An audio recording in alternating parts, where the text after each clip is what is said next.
kami percaya Tuhan menolong kami, Tuhan menyertai kami, Tuhan melindungi kami. Urapi kami dengan perkataan hidup dan perkataan-Mu sendiri, diri-Mu sendiri ya Tuhan. Hadir, biarlah interpretasi kami terus ada di dalam Engkau. Tuhan, terima kasih. Urapi kami hari ini. Tidak ada lagi yang tidak diurapi. Kami mendengar dalam tuntunan Tuhan. Dalam nama Tuhan Yesus, haleluya. Amin. Baik Bapak Ibu, shalom. Saya percaya pagi hari ini kita diberkati oleh Tuhan. Katakan amin. Begitu banyak orang merindukan kebebasan itu. Dan kebebasan, kemerdekaan itu diharapkan orang. Kebebasan itu adalah supaya bebas berkarya, bebas melakukan segala sesuatu, bebas mendelegasikan, bebas berkarya. Nah, kita lihat di sini banyak orang menuntut kebebasan. Hari ini saya akan bicara tentang kebebasan. Kebebasan yang terpimpin. Maka kita lihat di sini tidak semua orang mengerti tentang kebebasan. Maka kita lihat di sini Alkitab berkata di Lukas pasal yang ke-15. Perhatikan di sana Lukas pasal 15 kita lihat ada banyak orang, ada satu orang di sini yang kurang mengerti kebebasan. Pasal 15 di situ adalah anak bungsu yang ingin bebas dan akhirnya kebebasan itu bukannya membuahkan hasil, tapi di dalam dirinya memberi dia hidup yang sengsara, hidup yang miskin, hidup yang terpuruk, hidup yang keterbelakangan, hidup yang ketinggalan segala kesempatan untuk menerima sesuatu yang besar, menerima sesuatu, mengelola potensi dirinya. Maka kita lihat di sini ada satu hal yang kita harus pahami bahwa ketika kita ingin bebas, ketika kita ingin merdeka, hal-hal ini perlu diperhatikan. Sehingga saya dan saudara terus mengalami janji Tuhan, terus berkarya, terus menikmati hal-hal yang besar dalam hidup kita. Mari kita baca sama-sama di 1 Korintus pasal yang ke-6 ayat 12. Buka Alkitab kita sama-sama. Kita baca di 1 Korintus pasal yang ke-6 ayat yang ke-12. Demikianlah firman Tuhan. Temukan di Alkitab Bapak Ibu, di gadget saudara, dan kita baca bersama-sama. 1, 2, 3. Segala sesuatu halal bagiku, tetapi bukan semuanya berguna. Segala sesuatu halal bagiku, tetapi tidak membiarkan diriku diperhamba oleh. Nah, saudara yang dikasih oleh Tuhan, Paulus katakan begini, segala sesuatu itu halal bagiku, termasuk kebebasan itu halal, saudara. Semua orang ingin. Tapi apakah dalam hal kebebasan itu semuanya itu berguna buat saya dan saudara? Kita perhatikan baik di sini adalah segala sesuatu halal bagiku, tapi tidak membiarkan diriku diperhamba oleh satu apapun. Kecilin dikit, mendengung banget. Nah, kita lihat di sini, saudara yang dikasih oleh Tuhan, bahwa pagi hari ini kita lihat bersama-sama tidak semua yang kita lakukan itu berguna hanya karena boleh, maka harus dilakukan. Tidak semua. Sebab itu saudara yang dikasih oleh Tuhan, tidak semua yang kita lakukan itu berguna. Katakan amin. Katakan amin. Tidak semua yang kita lakukan itu berguna. Sebab itu dalam hal memiliki kebebasan, perhatikan, dalam diri kita sangat penting mengelola kebebasan itu. Apakah hidup kita ini ketika kita melakukan itu berguna atau tidak? Apakah kalau kita tidak berbuat apa-apa itu berguna atau tidak? Maka mulai hari ini kita perhatikan baik-baik dalam hidup kita. Ketika kita dalam keadaan yang bebas seperti ini, lihat baik-baik. Bisa enggak? Berguna enggak dalam hidup saya dan saudara? Misalnya, kalau saudara sampai hari ini masih bisa bebas berdoa, bisa bebas baca firman Tuhan, berguna enggak kalau saudara baca firman Tuhan? Berguna enggak kalau saudara berdoa? Atau sebaliknya, Berguna enggak kalau saudara tidak baca firman Tuhan? Berguna enggak kalau saudara tidak berdoa? Maka kita lihat di sini adalah untuk semuanya itu harus kita perhatikan. Yesus datang sungguh-sungguh ingin memerdekakan saya dan saudara. Katakan amin. Katakan amin. Yesus datang sungguh-sungguh ingin memerdekakan saya dan saudara. Tetapi bukan berarti bebas kita lakukan apa saja yang kita mau. Bukan berarti bebas kita lakukan apa saja yang kita mau.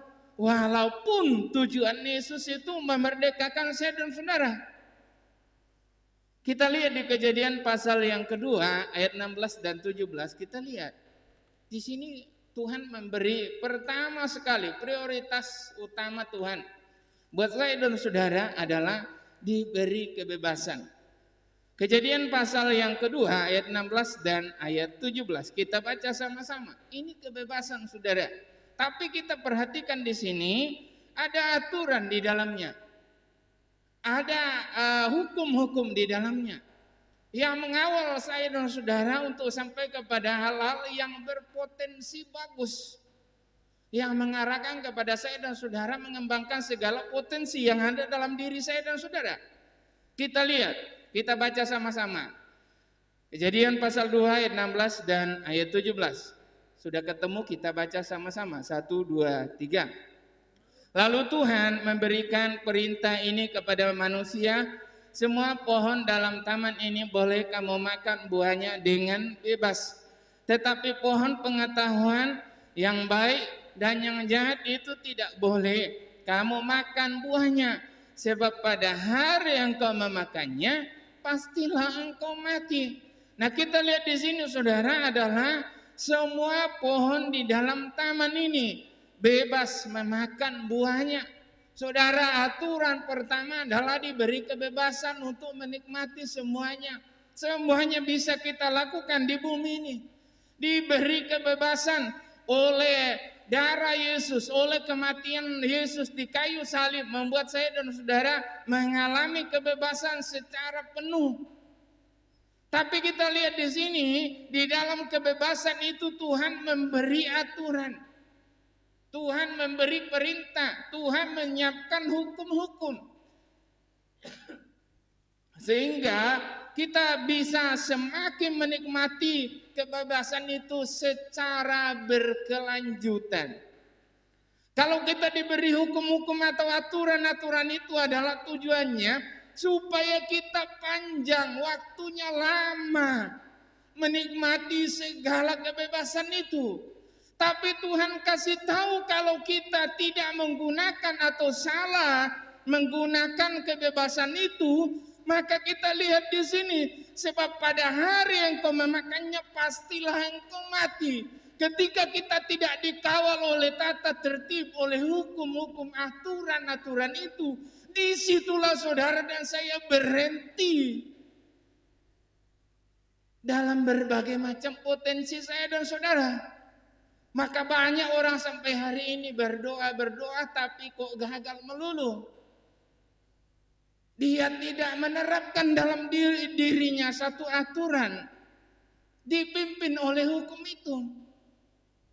Banyak saudara berdoa tapi gagal, bekerja tapi gagal. Dia kebablasan. Apa yang diarahkan oleh Tuhan untuk tidak dilakukan, dia terus tergoda melakukannya. Maka mulai hari ini jangan sampai kita lalai, jangan sampai kita tergoda untuk melakukan hal-hal yang Tuhan tidak kehendaki. Termasuk beribadah saudara. Cari dahulu kerajaan Allah dan kebenarannya, maka semuanya akan ditambahkan. Nah, bagaimana dengan corona saudara? Saya mau katakan kepada saudara, ibadah atau tidak ibadah, ada vaksin atau tidak ada vaksin, corona itu tetap ada. Tapi apakah itu akan menggagalkan saya dan saudara untuk diberkati Tuhan? Banyak orang gagal di sini. Banyak. Dengan lebih takut kepada corona daripada mengandalkan kuasa Tuhan dalam hidupnya. Membalikkan dirinya untuk kurang potensial. kurang produktif dalam hidupnya. Nah, bagaimana saudara ketika kita pergi atau tidak pergi kita dari rumah, corona itu tetap datang, saudara. Apa yang kita harus lakukan? Bahwa lakukan sesuai dengan aturan-aturan itu sudah cukup. Lebih daripada kesanggupan itu, aturan itu adalah Tuhan yang akan menolong saya dan saudara. Tidak ada yang bisa menolong. Rumah kita yang mewah pun tidak. Barusan rumah mewah daerah Lipo, Marga Sitompul, 7 orang, 15 orang meninggal di rumah mewah, saudara. Lipo Cikarang, apakah kurang security, kurang pengamanan, saudara? Enggak juga. Diamankan luar biasa, tapi itu tidak memberi jaminan. Tidak memberi jaminan. Dan apakah orang-orang seperti saya dan saudara tinggal di perumahan yang kurang security-nya kita terancam selamanya? Tidak ada juga yang bilang tidak terancam. Tapi yang kita tahu adalah Tuhan menolong saya dan saudara. Tuhan melindungi saya dan saudara. Baik mati hidup kita. Paulus katakan, kalau aku hidup untuk Tuhan. Tapi kalau aku mati di dalam Engkau, itu adalah sebuah keuntungan. Sebab itu, jangan sampai kita salah mengelola hidup kita. Mari kita lihat berikutnya adalah, selain itu kita perhatikan di sini, kebebasan yang mendatangkan kematian. Kita lihat di sini, kalau melanggar peraturan ini pastilah kebebasanmu berhenti. Artinya mati. Kalau kita melanggar hukum-hukum itu, kemerdekaan kita itu berhenti. Kemerdekaan harus dilindungi dengan aturan. Kalau kita melanggar, kalau Anda melanggar peraturan, maka kebebasan akan hilang. Jadi saat kita melanggar hukum-hukum Tuhan, kita sebagai orang yang sudah dipenjara oleh kegagalan. Kita sudah dipenjara oleh kegagalan. Apa saja dikerjakannya bukan berhasil, begagal. Terbalik. Dengan Alkitab berkata, apa saja yang kamu kerjakan berhasil. Sebab itu saudara yang dikasihi oleh Tuhan, jangan sampai saudara gagal dilindungi aturan. Kemerdekaan adalah kebebasan yang mendatangkan perlindungan sehingga manusia dapat berprestasi. Kebebasan di dalam Tuhan mendatangkan perlindungan sehingga saya dan saudara bisa berprestasi. Kenapa orang jatuh bangun terus? Dia benar sebentar, dia bebas di dalam Tuhan sebentar, sudah itu bikin salah lagi, jatuh lagi, capek. Tiap hari bolak-balik, tiap tahun jatuh bangun. Sampai saking keselnya, nggak habis-habis masalahnya itu dia nyanyi. Jatuh bangun aku berlari mengejarmu. Sampai sudah bengkok pun tetap, saudara. Jadi kita lihat di sini, hal-hal ini saudara perlu perhatikan. Kemerdekaan sesungguhnya mendatangkan kepastian dan damai sejahtera. Katakan amin. Kemerdekaan mendatangkan kepastian dan damai sejahtera, bahwa bersama Tuhan kita lakukan perkara-perkara yang besar. Apa yang tidak pernah dipikirkan, tidak pernah timbul, tidak pernah dilihat oleh mata, disediakan oleh Tuhan bagi orang yang mengasihi Tuhan. Inilah kebebasan. Maka mulai hari ini, jangan saudara saya dengar lagi membicarakan corona. Katakan amin. Gak usah dibicarakan itu, setan itu tetap berkarya kok. Bicarakan firman. Saya kadang-kadang nangis berdoa, Tuhan, orang yang membicarakan corona ini kenapa tidak bicarakan mujizat demi mujizat ya? Saya kirimin film-film, video-video, tidak ada yang respon. Saya berkata, Tuhan, apakah orang ini sudah bablas ya? Saya berdoa, tidak ada di antara kita yang bablas. Katakan amin. Katakan haleluya. Kita lihat di sini, kemerdekaan itu mendatangkan kesedamaian sejahtera, memberikan perlindungan sehingga tercapai suasana yang kondusif sehingga seseorang dapat mengembangkan potensinya untuk berprestasi. Ternyata kebebasan di dalam Tuhan memberikan kita keadaan yang aman. Maka bisa kita nyanyi, aman di tangan Yesus, aman. Terus, ya, kalau bahasa Bataknya bilang begini, sonang di lambung Yesus, sonang narotusi, unang behong mabia, lau manda potoni, totong di jowon Yesus, sai romaho, jalatan. Nah, orang mas Reski itu nggak ngerti. Datang pada Tuhan nggak ngerti bahasa Batak, tapi esensinya dia mengerti. Ketika datang kepada Tuhan, disitulah kebebasan. Di situ adalah jaminan, sehingga kita dapat mengembangkan segala potensi saya dan saudara untuk berprestasi. Katakan amin. Saya tahu semua di sini ingin berprestasi. Katakan amin. Setiap orang yang hidup, tidak ada yang berkata, saya tidak mau yang baik, tidak mau yang maju, tidak ada. Semua yang hidup pasti ingin yang lebih baik untuk menanggapi rencana Tuhan dalam hidup saya dan saudara. Itu dia. Contoh, kita lihat di sini. Ketika ada seorang pemain bola, coba kita main bola, tapi tidak ada aturannya. Kira-kira apa yang terjadi, saudara? Contoh, kalau main bola, bebas orang, semua orang bebas masuk tendang nih. Apa ini? Kesebelasan Cibitung main dengan kesebelasan Bekasi Kota. Datang orang Porsia masuk ke lapangan, ditendang bola itu gol ke Cibitung. Kira-kira apa yang terjadi, saudara? Bukan pemain. Apa yang terjadi? Itu kekacauan, saudara. Dan pertandingan itu berhenti. Tidak ada yang menang, semua kalah. Walaupun ada gol satu yang ditendang ke kesebelasan Cibitung. Semua gagal. Nah, kita lihat di sini, ini penting, saudara. Maka seorang yang bertalenta sekalipun tidak bisa bertalenta karena tidak punya kepastian. Sebab itu, saudara, sangat penting dalam diri kita ini untuk mengembangkan talenta memiliki kepastian.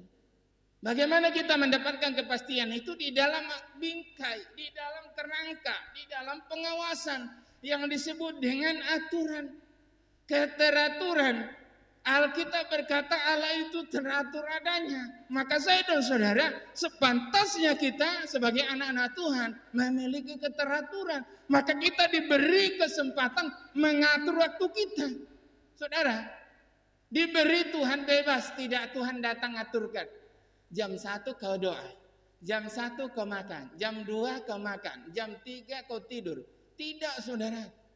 Diberi kebebasan, tapi kalau kita sampai menggunakan kebebasan itu dengan salah, kebebasan kita terpuruk, kebebasan kita, keinginan kita, potensi kita tidak terlaksana, maka yang terjadi adalah kita lihat kekacauan. Kebebasan keuangan kita bisa nikmati kalau tidak ikuti prinsip yang benar, maka kita akan segera terjerat dengan belenggu utang. Sebab itu kalau ada uang, jangan besar pasak daripada jangan memiliki gaya hidup yang terlalu mewah dibandingkan dengan penghasilan yang rendah sekali. Keinginannya menaikkan hidupnya. Bergaya-gaya tahunnya gajinya sedikit. Tidak demikian. Harus kita lihat di sini mengatur dengan baik sehingga kita tidak terjerat dengan utang. Miliki aturan itu, atur sendiri. Katakan amin. Tapi kalau hanya manusia yang mengatur dirinya sendiri, kebanyakan mereka gagal. Kenapa gagal? Adam itu mengatur keinginannya sendiri dan gagal. Gagal menikmati keberhasilan. Sebab itu saudara, libatkan Tuhan untuk mengatur saya dan saudara dalam soal keuangan. Katakan amin. Katakan amin. Ada orang yang sampai hari ini tidak punya apa-apa. Sudah kerja puluhan tahun saudara. Kenapa uang? Apakah dia kekurangan uang? Enggak juga. Enggak saudara. Tapi kok miskin sampai hari ini? Orang itu hanya menggunakan dirinya sendiri mengatur keuangannya. Apakah beda dengan yang lain? Sama kok tempat kerjanya. Gajinya bahkan mungkin lebih. Karena dia sering lembur mungkin. Dibandingkan dengan yang tidak pernah lembur mungkin. Tapi memiliki cara yang benar dalam kebebasan itu. Maka kita lihat tidak terlilit utang. Walaupun pas-pasan hidupnya tidak kelilit utang. Shalom. Sebab itu jangan sampai berpikir, wah ini kan uang saya. Kalau saya mau gunakan kenapa rupanya? Ini orang yang salah menggunakan kebebasan dalam hidupnya. Dia mempersiapkan masa depannya yang rusak. Mempersiapkan masa depannya yang terbelenggu, terancam, teraniaya dengan utang. Jadi di mana-mana dia ngutang. Orang takut dekat dengan dia. Kenapa? Tukang utang di mana-mana. Raja utang. Sebab itu saudaraku yang dikasihi Tuhan. Mulai hari ini. Dalam kebebasan kita mengelola keuangan kita. Libatkan Tuhan. Katakan amin. Katakan haleluya. Baik, kemerdekaan bukan bisa melakukan apa saja yang kita mau. Katakan amin. Kemerdekaan bukan bisa melakukan apa saja yang kita mau. Enggak, saudara. Itu bukan kemerdekaan namanya, itu kekacauan. Tapi kemerdekaan adalah termasuk Indonesia. Ada hari lahirnya Indonesia. Aturan ada. Apa yang di Indonesia adalah mulai mendeklarasikan Indonesia merdeka. Orang merdeka, bangsa yang merdeka ada presidennya, ada menteri-menteri, ada DPR-MPR. Ya, itu merdeka. Berarti bukan bisa melakukan apa saja yang kita mau. Itulah orang merdeka. Kita lihat Yakobus pasal 1 ya, yang ke-25. Kita lihat sama-sama. Ini penting. Sehingga saya dan saudara memiliki kebebasan itu, kemerdekaan. Kita baca sama-sama Yakobus 1 ayat 25. Kita temukan dan kita baca sama-sama. 1, 2, 3. Tetapi barang siapa meneliti hukum yang sempurna itu, udah ketemu loh. Ya, kita ulangi. Yakobus pasal 1 ayat 25. Saya kok baca sendiri. Yuk, kita baca bareng-bareng ya. 1, 2, 3. Tetapi barang siapa meneliti hukum yang sempurna itu, hukum yang memerdekakan orang, dan ia bertekun di dalamnya, jadi bukan hanya untuk mendengar kemudian melupakannya, tetapi sungguh-sungguh melakukannya, ia berbahagia oleh perbuatannya. Jadi jangan kita hanya dengar, sudah itu lupa. Katakan amin. Dengar, sebab itu supaya tidak lupa, ayo catat, bawa catatan. Kalau enggak catat di handphone, ada tempat catatan di sana. Dicatat apa saja hari ini, khotbahnya supaya jangan lupa. Tujuannya adalah supaya ia berbahagia. Saya dan saudara mau berbahagia. Amin. Jangan lupakan, catat, renungkan dengan baik. Karena itu yang akan memerdekakan saudara dan saya. Kenapa itu yang akan mengawal saya dan saudara menjadi bingkai, menjadi pelindung, menjadi penolong, menjadi benteng buat saya dan saudara untuk tidak gagal. Maka itu penting. Sebab itu Bapak Ibu yang dikasihi Tuhan, dalam diri kita lakukan sesuatu, buat terobosan. Bukan orang lainnya akan mempersiapkan saya lebih baik dan saudara lebih baik. Katakan amin. Saya dan saudara secara pribadilah yang akan mempersiapkan saya dan saudara lebih baik. Lebih menikmati damai sejahtera. Lebih menikmati keberhasilan di dalam Tuhan. Tidak ada yang lain yang mempersiapkan, nggak ada. Boro-boro orang lain mempersiapkan, saudara. Masing-masing juga punya kesempatan untuk dirinya sendiri. Sebab itu saudara, selagi ada waktu, persiapkan diri dengan baik. Kita lihat, kedewasaan seorang menentukan sedikit banyaknya peraturan yang dibutuhkan. Jadi orang dewasa itu ditentukan oleh apakah dia sedikit atau banyak peraturan yang dibutuhkan untuk mendisiplin dirinya. Itu orang dewasa. Sebab itu saudara yang dikasihi oleh Tuhan, kalau kita punya anak-anak, kita harus berikan aturan itu selama bersama kita, sehingga satu waktu dia dewasa kita lepas, tidak lagi sudah tua kita komandoin terus. Haleluya. Shalom. Sebab itu anak-anak itu kita harus bertanggung jawab memberikan aturan-aturan. Begitu kita lepas, begitu mereka dewasa, dia mengerti apa yang disebut kebebasan. Dia tidak bebas melakukan apa saja. Dia tidak bebas berbuat dosa. Dia tidak bebas berbuat jahat. Dia tahu bahwa itu adalah kegagalan. Enggak usah jauh-jauh. Di rumah kami ini sudah mulai remaja. Yang lebih duluan mungkin bagus. Kami mulai remaja. Saya terus-menerus komandoin. Ketika saya lihat salah-salah, saya marahin. Saya kasih tahu. Itu aturan yang akan menjadi bingkai. Yang akan menjadi pelindung. Yang akan menjadi pendamping untuk semakin menikmati apa yang disebut dengan damai sejahtera dan kebahagiaan dalam hidupnya. Kalau sama dengan anak bungsu tadi, wah, bahaya. Bablas. Nah, kita lihat di sini, semakin kanak-kanak, semakin banyak peraturan yang dibutuhkan untuk menjaga dia. Kalau masih kanak-kanak, jangan sangka saudara sudah tua maka saudara dewasa, enggak juga. Masih banyak. Sudah dewasa tapi harus diatur-atur terus, bilang-bilangin terus. Nah, ini kita lihat tandanya bahwa dia kanak-kanak rohani. Paulus katakan sepantasnya, sewajarnya sudah menjadi pengajar, tapi dia kok masih butuh susu terus. Nah, ini yang kita lihat bahwa semakin kanak-kanak itu semakin banyak peraturan yang harus dibutuhkan untuk menjaga dia. Maka kenapa kita harus memperlengkapi anak-anak itu sejak dini, harus diberi aturan untuk menjaga dia.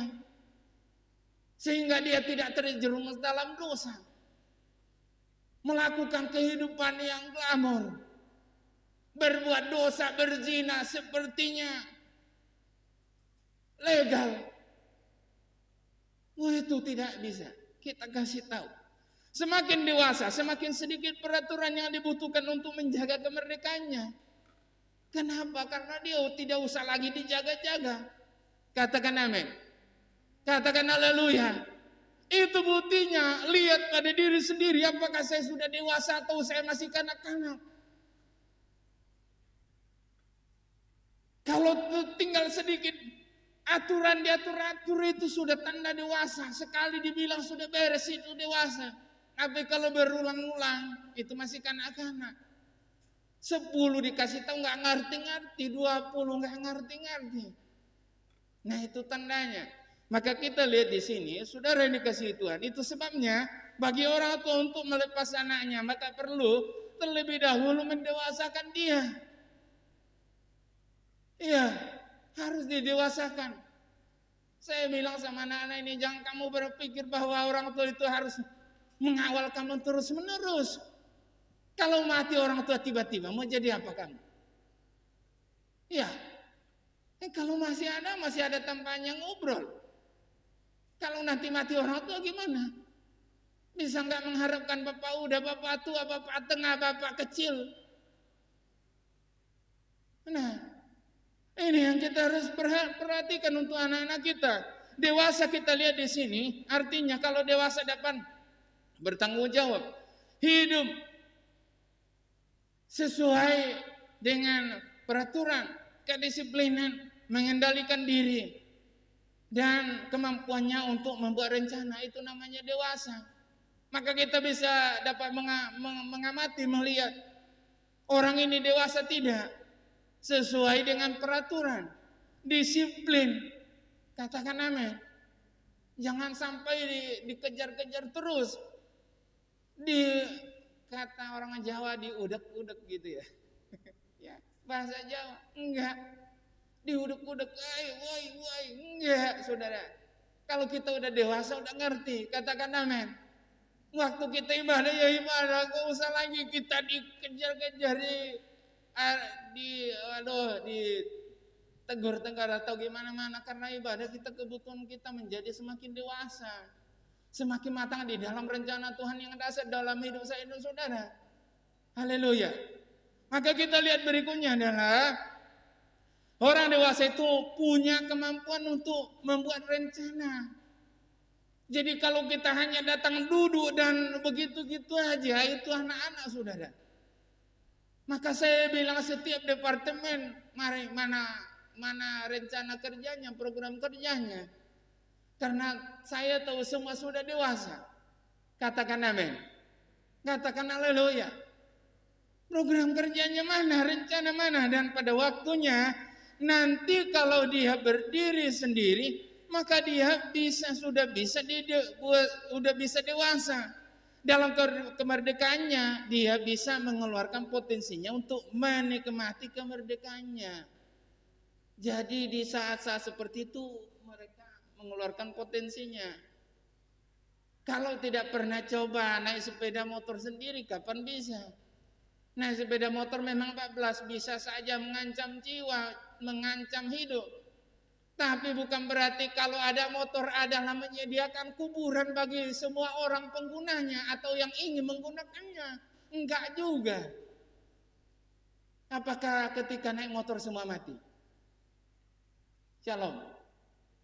Tapi waktu naik motor adakah yang mati? Ada, dilindas kereta, dilindas truk, ada.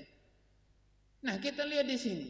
Tetapi kalau kita gagal membuat dia dewasa, maka kita senantiasa mengawasi, mengontrol, kasih peraturan untuk menjaga kemerdekaannya. Sebab itu ya mulai saya sebagai gembala, saya berikan kesempatan Bapak Ibu menjadi dewasa. Katakan amin. Katakan haleluya. Buat program, buat rencana. Orang dewasa itu tidak usah disuruh kunjungan, sudah kunjungan. Tidak usah disuruh doakan orang lain, sudah doakan orang lain. Tanpa memikirkan saya dapat apa. Karena dia tahu apa yang dia kerjakan itu. Alkitab mengingatkan bahwa lakukan apa saja seperti untuk Tuhan. Dia tahu itu. Nah, kita lihat berikutnya adalah Tuhan ingin supaya kita hidup dalam kemerdekaan yang sesungguhnya. Tuhan tidak ingin melihat anak-anaknya diperbudak dari perjanjian lama sampai perjanjian baru. Tidak mau. Sejak manusia diperbudak dosa di taman jasmani, bahkan sampai perjanjian baru, Yesus Bapa turun untuk orang ini tidak diperbudak. Saya dan saudara, Tuhan mau supaya saya tidak diperbudak. Katakan amin. Mari kita baca firman Tuhan sama-sama, Galatia pasal 5 ayat 1. Galatia pasal 5 ayat 1. Sudah itu kita bersiap-siap dan kita akan selesai. Galatia pasal 5 ayat 1, kita lihat sama-sama bahwa temukan Alkitab kita, temukan di Alkitab saya saudara. Saya dan saudara bisa membaca. Kita baca sama-sama. 1, 2, 3. Galatia pasal 5 ayat 1, 1, 2, 3. Supaya kita sungguh-sungguh merdeka, Kristus telah memerdekakan kita. Karena itu berdirilah teguh, jangan mau dikenakan kuk untuk perhambaan. Artinya kesempatan untuk diperhamba dosa masih terbuka. Kesempatan untuk diperhamba dosa masih terbuka. Kecuali Kecuali saudara berdiri teguh di atas firman Tuhan. Karena kita semua tidak kebal terhadap dosa. Karena itu jangan bermain-main dengan dosa. Jangan berkata, wah saya bakalan tidak jatuh. Amin. Apalagi orang muda, oh saya kebal kejatuhan. Pacaran saudara. Kemudian dia berlibur ke Bali dengan pacarnya. Satu kamar, satu hotel di Bali. Apa yang terjadi saudara? Kecelakaan. Kecelakaan biasanya terjadi di jalan raya, tapi ini kok kecelakaan di dalam hotel? Apa pula itu? Kecelakaan model apa itu? Sebab itu tidak perlu bilang nggak bakalan kesempatan untuk tergoda dalam dosa ada. Jangan bilang hanya orang muda saja, orang tua pun ada. Maka kita lihat ada di mana-mana. Ada namanya boci, bobok siang. Ada namanya hotel short time. Apa itu short time? Waktu singkat, biayanya murah. Saudara, apakah tidak ada kesempatan? Ada, saudara. Sebab itu, selama kita berdiri teguh dalam firman Tuhan, itu tidak akan terjadi. Itu tandanya bahwa kita telah dimerdekakan. Dan kemudian kecelakaan terjadi. Kecelakaan terjadi bukan di jalan, tetapi kecelakaan terjadi di kamar hotel, saudara. Mari kita lihat firman Tuhan. Yesus sudah katakan Markus pasal yang ke-14 ayat 38, ini penting kita baca sama-sama. Markus pasal 14 ayat 38 kita baca sama-sama. 1, 2, 3. Jagalah supaya kamu jangan jatuh ke dalam berbagai pencobaan. Roh memang penurut, tetapi daging lemah. Ancaman terbesar dalam kebebasan itu sendiri kalau kebebasan itu diberikan kepada orang yang tidak mengerti. Dia tidak mengerti, terancam, itu ancaman. Nah, kita lihat, saudara, kebebasan sama sekali, apa artinya? Kebebasan yang tidak mempunyai tanggung jawab dalam hidupnya. Anda akan kehilangan kebebasan kalau Anda melanggar peraturan. Dan ingat, bersama dengan hilangnya kemerdekaan, maka hilang juga damai sejahtera, saudara. Ingat itu. Kita bersiap-siap untuk berdiri dan kita mau berdoa. Ingat firman Tuhan ini. Bersamaan dengan itu, hilang juga kepastian masa depan. Orang yang tidak tahu salah menggunakan kebebasannya, masa depannya hancur. Hilang, enggak ada. Siapa yang akan mempersiapkan masa depan lagi? Enggak ada. Kalau kita menghancurkannya sendiri, memang kita menyiapkan masa kehancuran. Nah, kita lihat dalam kemerdekaan kita dilindungi dengan berbagai macam peraturan yang memberi kita damai sejahtera. Kemerdekaan yang sebenarnya di situ, itu dia. Kebenaran firman Tuhan digenapi dalam hidup saya dan saudara. Itu kemerdekaan digenapi. Tuhan janji, aku tidak pernah tinggalkan kamu yatim piatu. Aku menyertai kamu sampai akhir zaman. Sebab itu jangan sampai kita salah. Dosa masuk untuk mencuri kemerdekaan kita dalam waktu yang bersamaan. Kepastian kita juga hilang. Saya mau ingatkan kembali, dosa untuk mencuri kemerdekaan kita dalam waktu yang bersamaan, kepastian kita juga hilang. Jadi ketika dosa sudah mencuri damai sejahtera, kemerdekaan, kebenaran dalam hidup kita, saat itulah masa depan itu sudah hilang, lenyap. Nggak ada lagi. Sebab itu jangan berbuat dosa. Jangan tergoda dengan dosa, maka jaminan hari depan juga kabur. Masa depan hilang, kabur. Itu kacau balau. Itu sebabnya Yesus ingin memerdekakan kita di dalam dirinya sendiri. Mari kita berdiri bersama-sama.